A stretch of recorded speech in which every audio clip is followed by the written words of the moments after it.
बंदहु चरण सरोज गुरु मुद मंगल आगार। और जय सुमिरत नर हो तो है भव सागर से पार। जय सुमिरत नर हो तो है भव सागर से पार। देखिए, भैया ने अभी बताया कि अगले सत्संग में भैया ने ऐसा कहा तो हम डर गए कि कोई चूक हो गई क्या, लेकिन चूक नहीं है। प्रेमियों, इस प्रकृति में बहुत से सारे जीव हैं, बहुत से जीव हैं, 84 लाख योनियां हैं। लेकिन बहुत सुंदर बात है कि भगवान राम ने आपसे ही क्यों प्रेम किया है। पैदा तो सबको किया, कहा सब मम प्रिय सब मम उपजाए। सब प्रिय है और सबको मैंने पैदा किया है। लेकिन पीछे कहते हैं सबसे अधिक मनोजमय भाई। ये मतलब क्या है?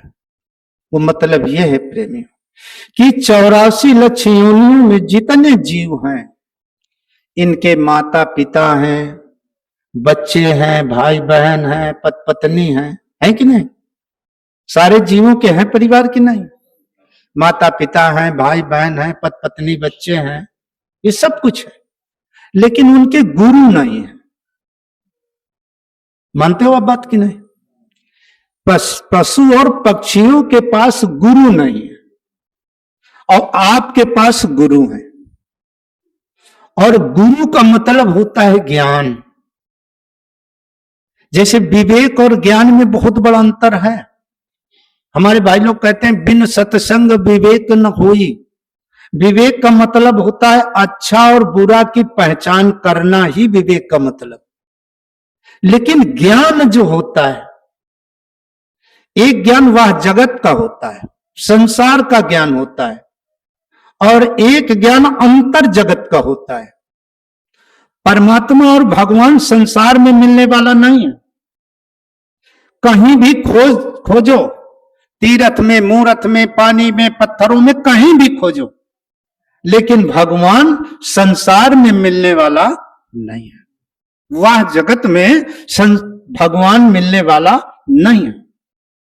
और यही पलट करके आप अंतर जगत में चले जाओ तो अंतर जगत में परमात्मा का अंश बैठा हुआ है और अंशी ही अपने वंश को देख सकता है। ये आंखें नहीं देख सकती हैं। ये आंखें कभी परमात्मा, ईश्वर, भगवान, खुदा, गॉड, अल्लाह को नहीं देख सकती। ये आंखें तो संसार देखने के लिए भगवान ने बना दिया, और जो इन आंखों से आप देखोगे वो परिवर्तनशील होता है। ये इतने शरीर भैया बहनों के बैठे हुए, एक एक करके एक एक दिन में निकल जाएंगे। नए लोग आते जाएंगे और पुराने चलते जाएंगे। जैसे पेड़ का पतझड़ होता है, पतझड़ हुआ, पत्ता टूटा, तो पत्ता और पेड़ से बड़ा प्रेम था। जैसे हमारा आपका शरीर से परिवार का बड़ा प्रेम है, बड़ा स्नेह है। इसी प्रकार से पत्ता और पेड़ का बड़ा स्नेह है। क्यों? पत्ते से ही पेड़ की परवरिश होती है। अगर पत्ता न हो तो पेड़ की परवरिश नहीं हो सकती। आप परीक्षण करना, कोई पेड़ लगा दो किसी का भी और उसके पत्ते तोड़ के फेंकते रहो, वो विकसित नहीं होगा। तो इतना प्यार था पेड़ और पत्ते से। लेकिन जब समय आया तो पत्ता टूटा डाल से। जब पत्ता डाल से टूट गया, ले गई पवन उड़ाए, हवा चली।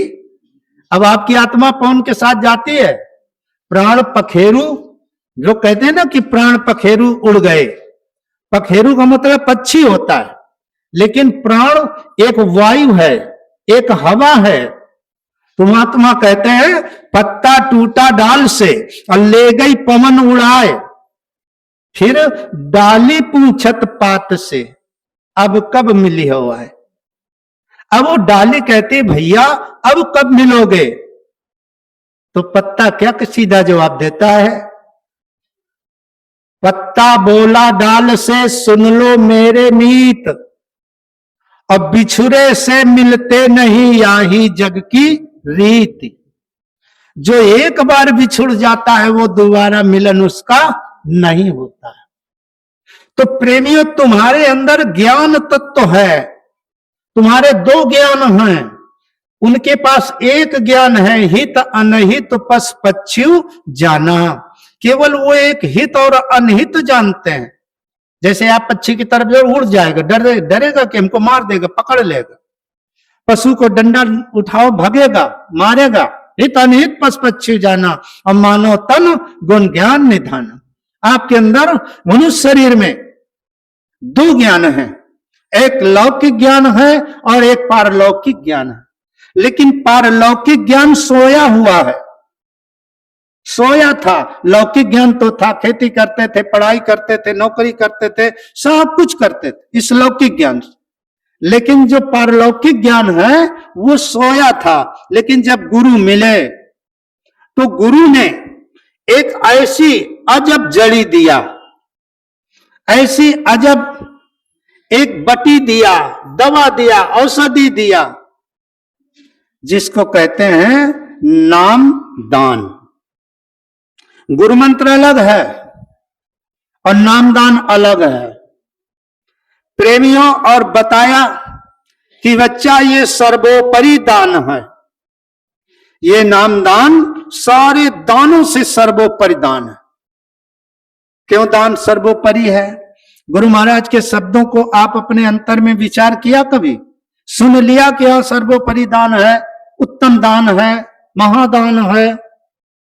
लेकिन इसलिए महादान है, उत्तम दान है, सर्वोपरि दान है कि संसार में जितने भी दान हैं ये सब फंसाने वाले दान हैं। मानते हो आप?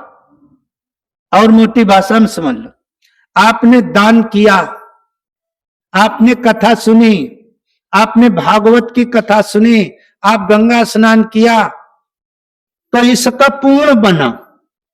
और जो पूर्ण बनता है वो इसमें शरीरों से भोगना पड़ता है। आप बने चाहे पूर्ण बने। तो कहते हैं कि जब पूर्ण बना तो आपको वो पूर्ण का फल लेने के लिए कोई ना कोई शरीर धारण करना पड़ेगा। मनुष्य शरीर तो मिलेगा नहीं पूर्ण से। अब केवल पूर्ण से संत मिल सकते हैं।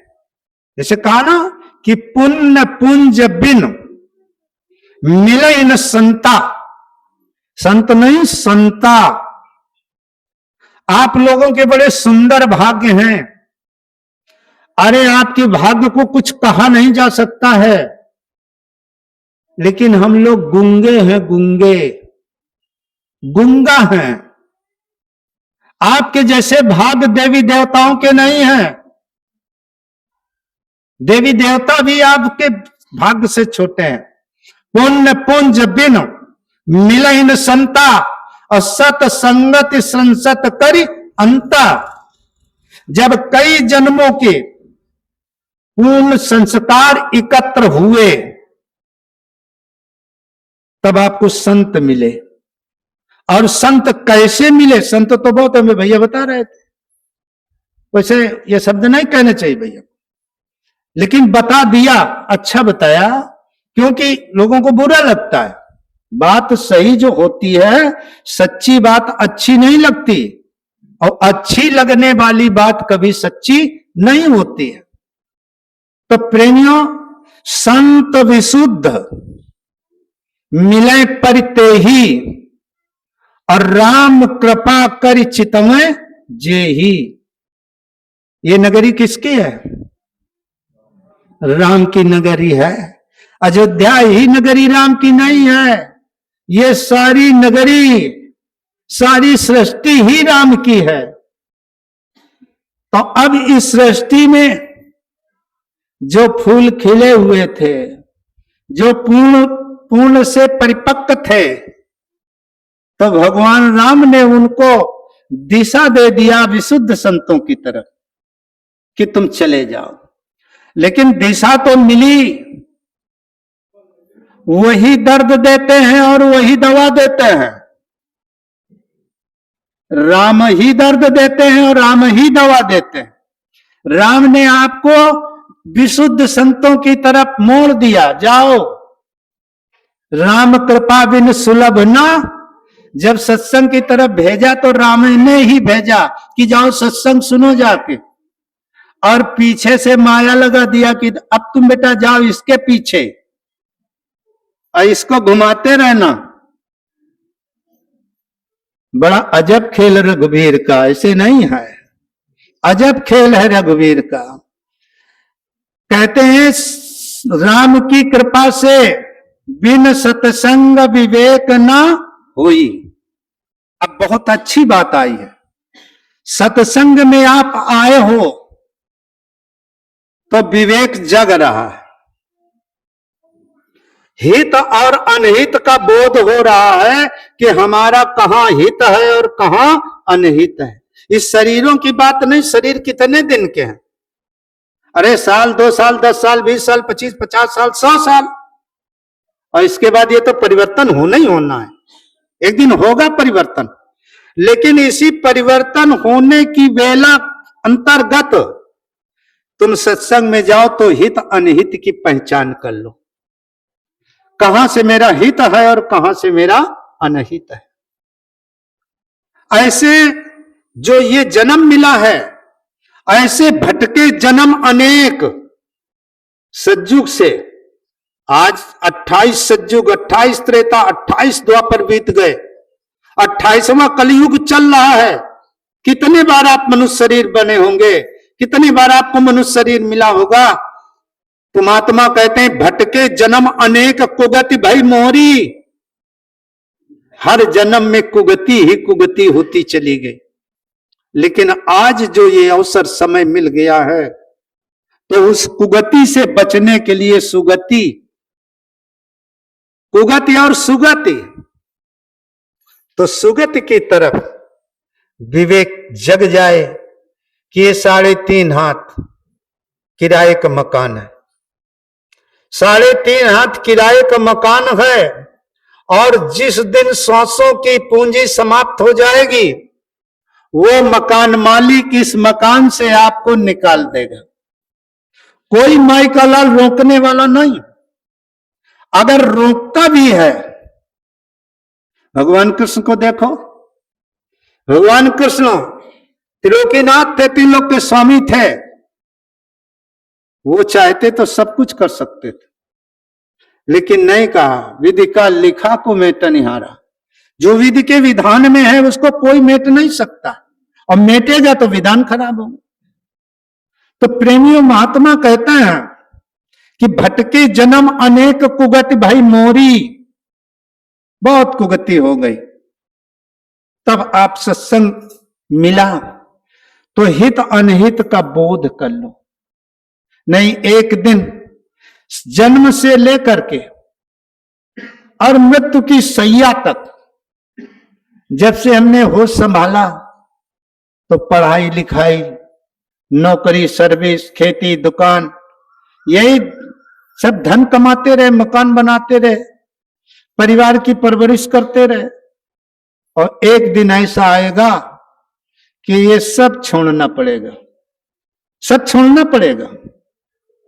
संत कहते हैं एक दिन तो ही तजेंगे पामर, एक दिन तो ही तजेंगे पामर, और तू न तब तजय वहीं ते, अमन पछतइयो अवसर बीते। आज जिसके प्रति हमने मोह किया है, ममता किया है, ये मोह सकल व्याधिन कर मूला, यही मोह सारी व्याधियों का मूल है, और यही मोह तुमको भजन करने नहीं देता है। इतने समय धान की रुपाई चल रही है, ट्यूबवेल से पानी लेना है, 3 बजे बत्ती आ गई, 2:30 बजे बत्ती आ गई, तो बताओ आप पानी देखोगे कि भजन करोगे? पानी देखा जाएगा, भजन नहीं कर। भजन तो कल हो जाएगा, और बत्ती चली गई तो धान पानी फिर नहीं मिलेगा कल हमको, भजन कल कर लेंगे। और कबीर साहब ने कहा कि काल करे सो आज कर, आज करे सो अब, और पल में परलय होएगी बहुरी करेगा कब। अब ट्यूबवेल में पानी तो लग गया, खेत में पानी चलने लगा, लेकिन काल का डंका बज गया, मौत आ गई, तो फिर कौन खेत में पानी लगाएगा? विचार किया? नहीं किया। यही मोह सकल व्याधिन कर मूला, यही मोह हमें आपको भजन करने नहीं देता। यही पिछले इतवार को बताया था कि हे प्रेमियों, अगर आप इंद्रियों के घाट पर बैठ करके सुमिरन ध्यान भजन करोगे तो ये तुमको करने नहीं देंगी। इंद्रिय द्वार झरोखा नाना, और सुर बैठे कर कर थाना।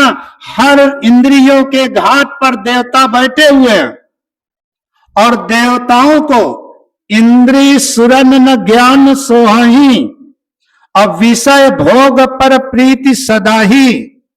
ये इंद्रिय और सुर माने देवताओं को ये भजन ध्यान सुमिरन अच्छा नहीं लगता है,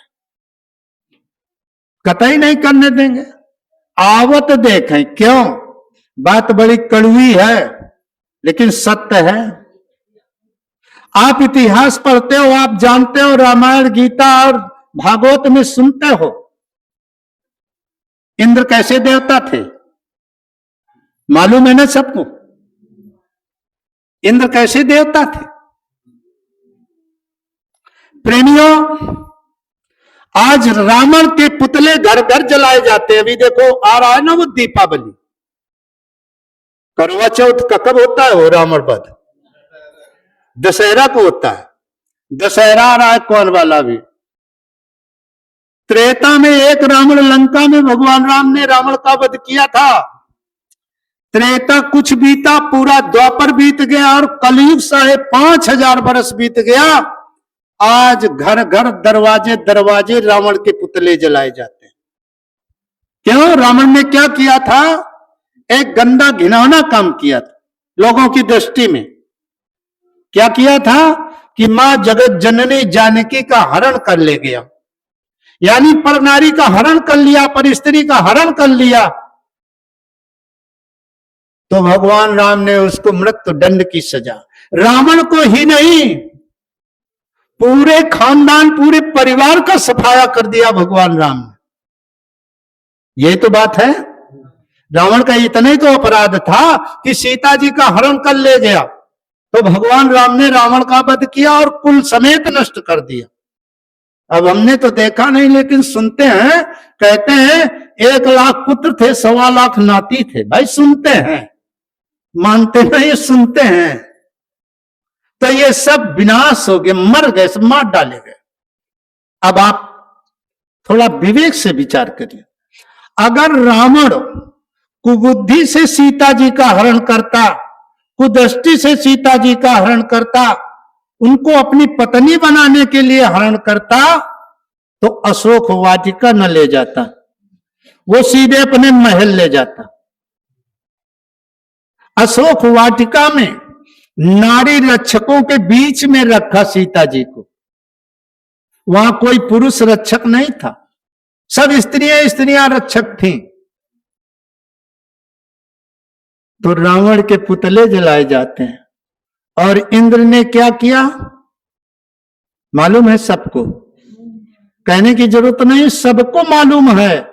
चंद्रमा को साखी बना लिया, मुर्गा बन के बोला 2 बजे रात में। तो ऋषि ने सोचा ब्रह्म मुहूर्त सुबह हो गया, तो गंगा स्नान के लिए चले गए। इंद्र देवता उनके घर में प्रवेश कर गए, और क्या हुआ दुनिया जानती।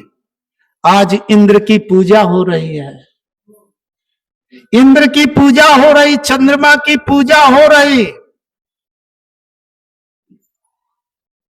विचार करो।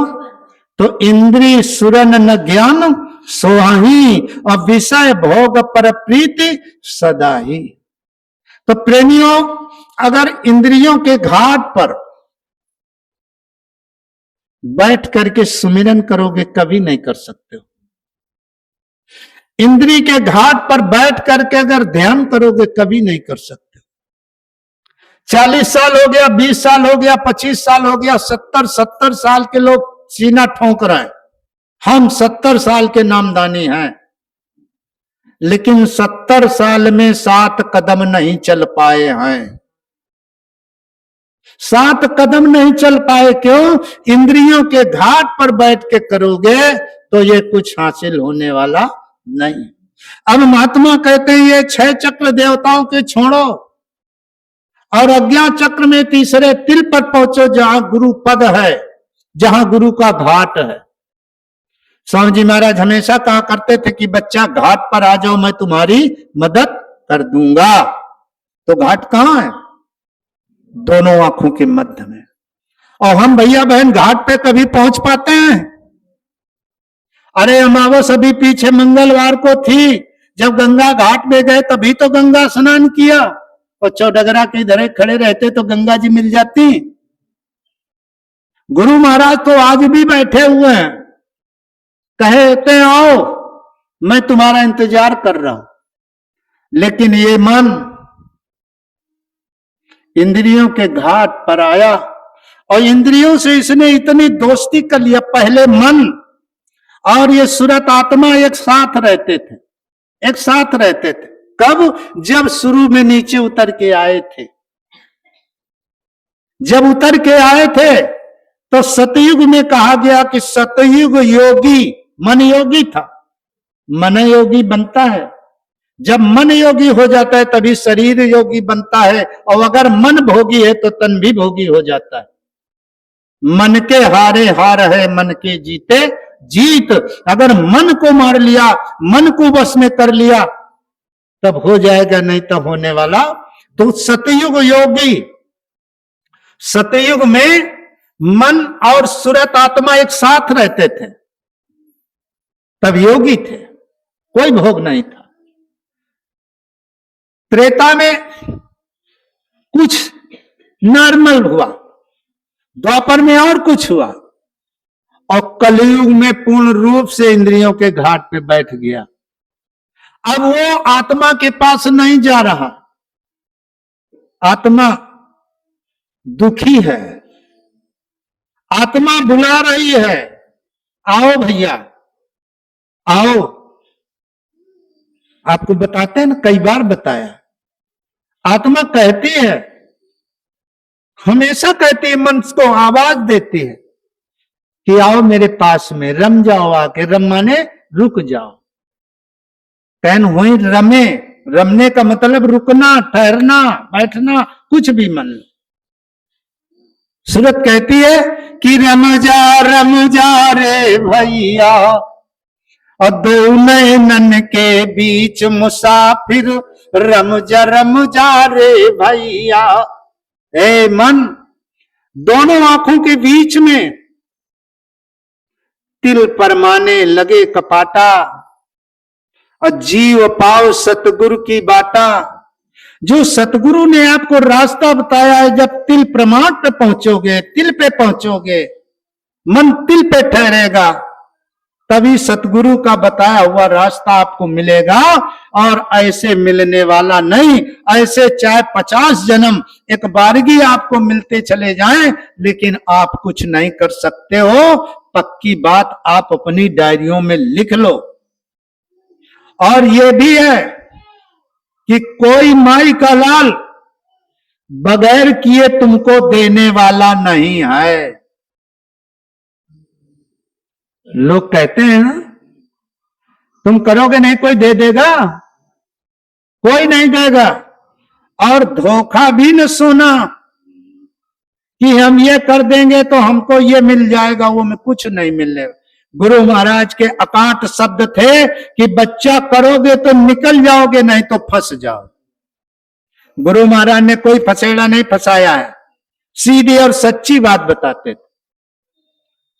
तो मन से आत्मा कहती है कि रम जा रे भैया, और दो नैनन के बीच मुसाफिर, रम जा रे भैया।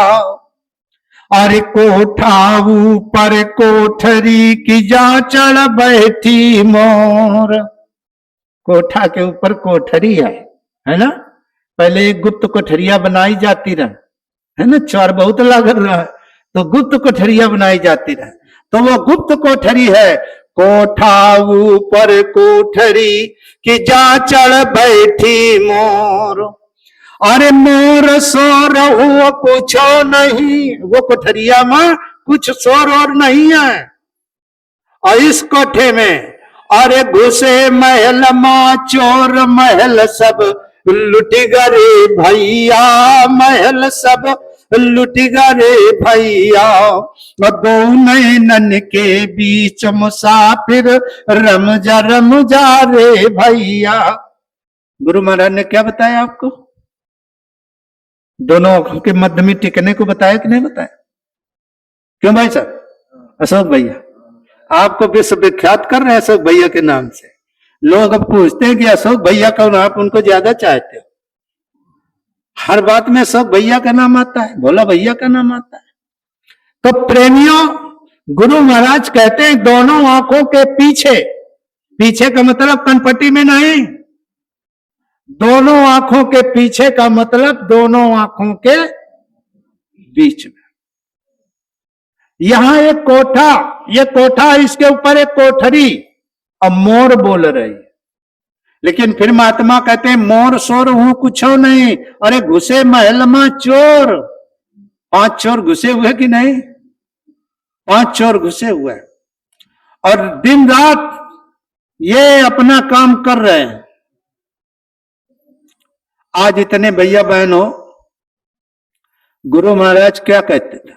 गुरु महाराज बताते थे ना कि लाभ और मान क्यों चाहे, पड़ेगा फिर तुम्हें देना। तो बताओ, न लाभ छूटा है हमसे, न मान छूटा है। अब इन्हें कोई एक शब्द कह दे, 5 चोरों की बात बता रहे हैं, तो जो अहंकार नाम का चोर है, इससे हम कम नहीं है, न पैसे में से कम है, न परिवार में कम है, न शरीर से कम, निपट ले। अहंकार ललकारता है। अगर एक कोई गंदी गाली देता है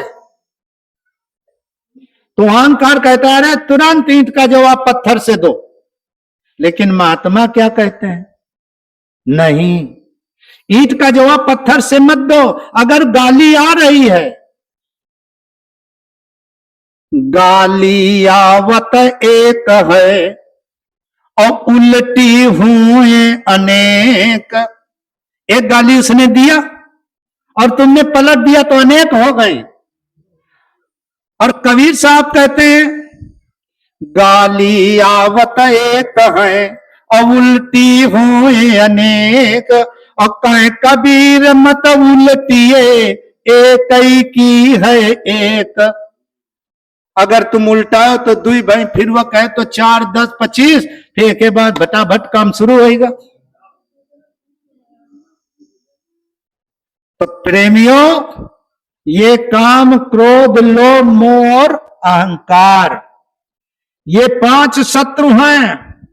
आज लोभ किसी का कम नहीं है, हमारा भी कम नहीं, हमारा तो और ज्यादा आगे बढ़ रहा। आप लोगन का तो कुछ कम है, हमारा बहुत बढ़ रहा है। लोग रात दिन कहां से आवे, कैसे मिले, क्या करे, क्या न करे, ये बहुत बड़ा। लेकिन प्रेमियों, काम, क्रोध, लोभ, मोह और अहंकार, ये आत्मा के सबसे बड़े शत्रु हैं। इनसे बड़ा शत्रु कोई है ही नहीं। यही इसको फंसाए हुए हैं। तो आगे कहती है कि पत्थर ऊपर कुइया खोदी, अरे रेशम लागी डोरी। रेशम की डोरी, वो नाम और शब्द का, शब्द की डोरी लगी हुई है। और वो शब्द वही है। 4 वेद, 6, 7, 18 पुराण, पूरी पोथियां सब पढ़ डालो, लेकिन अगर वो 2.5 अक्षर का शब्द न मिला तो ये सब निरर्थक है। 2.5 अक्षर प्रेम का, और पढ़े सो पंडित। कबीर साहब ने इसको शब्द कहा, नानक जी ने इसको वाणी कहा, किसी ने देववाणी कहा, किसी ने आकाशवाणी, कलमा, आयते, अनहद नाद, अपनी अपनी भाषा में संत फकीरों ने इसका बयान किया है। वो बिना बजाए निस्दिन बाजत।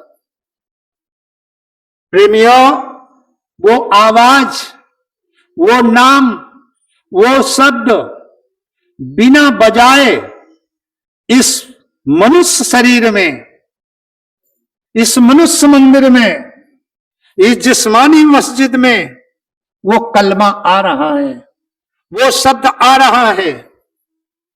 अब गौर से अगर सुनो, जब गौर से दैवी आवाज को सुनोगे तभी सुनाई पड़ेगा। और कब? जब मन से सारी वासनाएं खत्म हो जाएंगी, तब मन से सकल वासना भागी, अब तब ही राम चरण लो। बच्चन का कहानी है लड़के बुजुर्ग का, बहुआ लो लगा के पढ़ो, लो लगा के काम करो, है ना। तो संत कहते तब ही राम चरण लो, लागी लो माने प्रेम से सारी वासनाओं को हटाओ। तो पत्थर ऊपर कुइया खोदी, रेशम लागी डोरी, अरे खींचत खींचत बहुत दिन हो गए। आज कहन विधिवत बैठे, आज चाहे जो कुछ हो जाए आज ढंग से बैठ, लेकिन वही दिन भाई और ज्यादा आ जाए। जौने दिन कहो आज ढंग तो करीबे, इतवार के दिन इनते सत्संग सुन के जब जाते भैया बहन, कहन सही कहा था, आज तो बिल्कुल हम होश खरोश में बैठे, लेकिन आजे के दिन दुनिया को मुर्दा खोपड़ी में लद दीजिए। खींचत खींचत भुजबल थक गए, अघा गए, छोड़ देने। जय गुरुदेव तो उनमा चले गए, उनसे उनमा चले, कहन हम तुरंत दर्शन हुआ था, कहन 25 साल हो गया तक भनक नहीं मिली है। तो उसमें गलती उनकी नहीं है, गलती तुम्हारी है, तुम्हारी है। कहते हैं खींचत खींचत भुजबल थक गए, अरे बेंदी गिरी अनमोल सासु घर मारी रे भैया, और दो नैनन के बीच मुसाफिर रमजा रमजा रे भैया। जब नहीं सुनता है तब कहते अरे भाई संतों की संगति कर लो, विवेक आ जाएगा। तुमको भी कष्ट है, हमको भी कष्ट, क्या मन को दुख नहीं होता है? जब पीड़ा मिलती है, जब कोई सुख होता है तो मन प्रसन्न होता है। मन ही सुख और दुख का अनुभव करता है। आत्मा दुख सुख से न्यारी है, उसको कोई दुख सुख नहीं। प्रेमियों तो कहते हैं तुम भी फंसे और हम भी फंसे। तो आगे कहती है कि ना कीनी संतन की संगति और ना कीना रस भोग, और झगड़े में सब रात बीत गए, इतने में होगा भोर, खेल सब मिटेगा रे भैया। ऐ संतों की सत्संगति नहीं किया और उस शब्द रस अमी जो अमृत रूपी वो शब्द झर झर झर झर झरना झरते।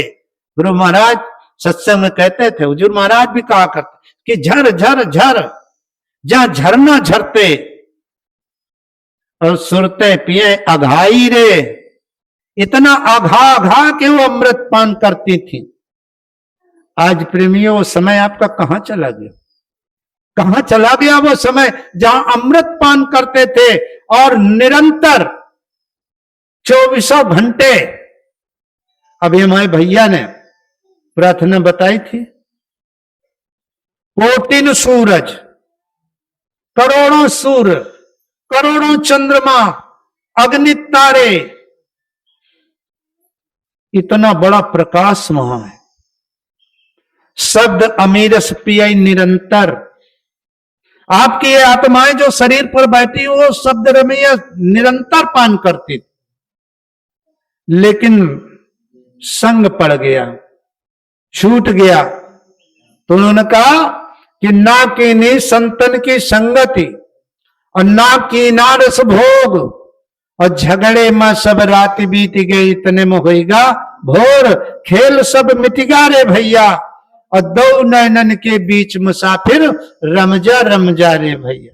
खेल खत्म हो गया, चलो यहां से, पूंछ का डंका बज गया, चलो।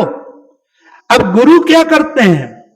गुरु आपकी प्रतीक्षा में बैठे हुए हैं, गुरु महाराज आपकी प्रतीक्षा कर रहे हैं। कब? अंतर केरे घाट में सतगुरु धोवत कपड़ा। अंतर के घाट में, दोनों आंखों के मध्य में जो घाट है गुरु का, वहां कपड़ा धुल रहे हैं। कपड़ा का मतलब ये नहीं जैसे कवि साहब ने कहा कि चादर लीजिए धोए मैली ये बहुत पुरानी। चादर जीवात्मा को कहा, जीवात्मा को कहा। और आगे कहते हैं मैली चादर ओढ़ के कैसे द्वार तिहारे आऊं, रे पूरन परमेश्वर मेरे मन ही मन सचाऊं। चादर गंदी हो गई, कैसे जाएं, कैसे आवें? तो अंतर के घाट में सतगुरु कपड़ा धुल रहे हैं, कपड़ा धुल रहे हैं, लेकिन इच्छा रूपी मछली, साबुन रहे तो ले गए मछरिया। तुम बैठे हो भजन में, जैसे भैया बताओ तो रहे ना, भजन में बैठे माला हाथे में चल रहा है, अमन जहानाबाद बिन की घाटमपुर में घूम रहा। ये है मछली इच्छा। इच्छा साबुन रहे तो ले गए मछरिया। अब सतगुरु हेरे बाट, बाट हेर रहे हैं। और सतगुरु कहते थे कि चढ़ी चलो, चढ़ी चलो अगम अटारी सुहागन, चढ़ी चलो अगम अटारी। अरे जुगन जुगन का नाता टूटा, कितने जुगों से नाता टूटा है तुम्हारे उस परमात्मा से, आज तक मिलन नहीं हुआ है। जुगन जुगन का नाता टूटा, अरे सतगुरु जोड़ दिया रे। चढ़ी चलो अगम अटारी सुहागन, चढ़ी चलो अगम अटारी।